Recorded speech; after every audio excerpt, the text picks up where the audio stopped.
На първо място мога да кажа, че баскетбола е спорт, който като всички останали те изграждат физически, изграждат емоционално, характера ти, дисциплинират те, амбицират те повече за постигане на успехи, но моментите, които преживяваш заедно с отбора, сплотеността, която създавате, начина по който се научаваш да даваш е нещо незаменимо и както се научаваш да даваш, така разбираш какво е да получаваш и то заслужено.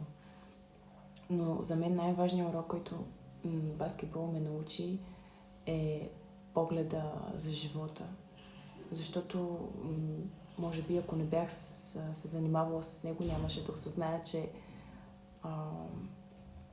практикувайки го, разбирам, че няма ултиматуми за нищо, няма граници, няма невъзможни неща. Доказах си, че както и да изглеждам, каквото и да мога и да не мога, няма никакво значение, когато имам абсолютно 100% желание да постигна нещо и не трябва да позволявам притесненията ми да отклонят собствените ми възможности. Затова съм искрен благодарна на баскетбола, че ме научи просто да живея по този за мен най-правилния начин.